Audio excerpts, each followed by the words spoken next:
ខ្ញុំបានស្ដាប់មកយ៉ាងនេះសម័យមួយព្រះមានព្រះភិក្ខទើបនឹងត្រាស់ដឹងជាដំបូងទ្រង់គង់នៅទៀបគល់ពោធិព្រឹក្សប្របឆ្នេរស្ទឹងនេរញ្ជរាក្នុងឧរុវេលាប្រទេសសម័យនោះឯងព្រះមានព្រះភិក្ខទ្រង់គង់ដោយព្រះភ្នែនតែមួយសោយវិមុតតិសោអស់7ថ្ងៃលុះកន្លង7ថ្ងៃនោះទៅហើយព្រះមានព្រះភិក្ខទ្រង់ចេញចាកសមាធិនោះហើយប្រមើលមើលសត្វលោកដោយពុទ្ធចក្ខុកាលព្រះមានព្រះភិក្ខទ្រង់ប្រមើលមើលដោយពុទ្ធចក្ខុទ្រង់បានឃើញពួកសត្វដែលកំពុងក្តៅអន្ទះសាដោយគ្រឿងក្តៅជាអនេកផង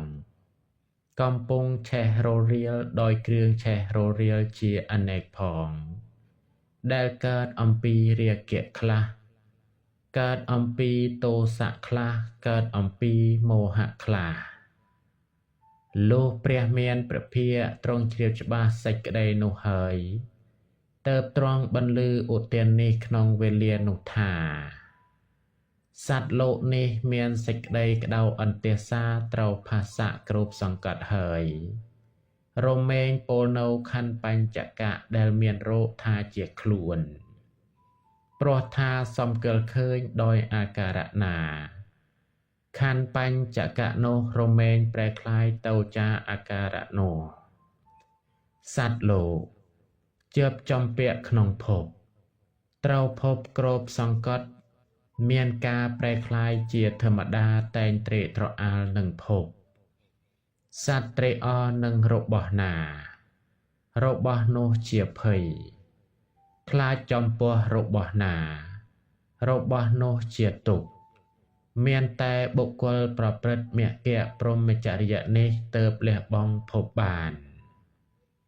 ពួកសមណៈឬព្រាហ្មណ៍ណាមួយពោលនៅការរួចចាកភពដោយភពសាសតតិដ្ឋិពួកសមណៈឬព្រាហ្មណ៍ទាំងអស់នោះតថាគតពោលថាមិនផុតស្រឡះចាកភពឡើយមួយទៀតពួកសមណៈឬព្រាហ្មណ៍ណាមួយពោលនៅការរលាស់ចាកភពដោយវិភពឧច្ឆេតតិដ្ឋិពួកសមណៈឬព្រាហ្មណ៍ទាំងអស់នោះតថាគតពោលថាមិនរលាស់ចេញចាកភពបានឡើយ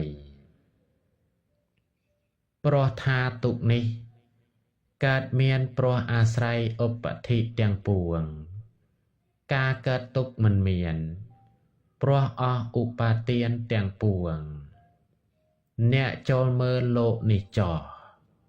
ពួកសត្វក្តីអ្នកត្រេកអរក្នុងពួកសត្វក្តីដែលអវិជ្ជាដល់ក្រាស់គ្រប់សង្កត់ហើយមិនរួចស្រឡះចាកទុក្ខបានឡើយព្រោះថា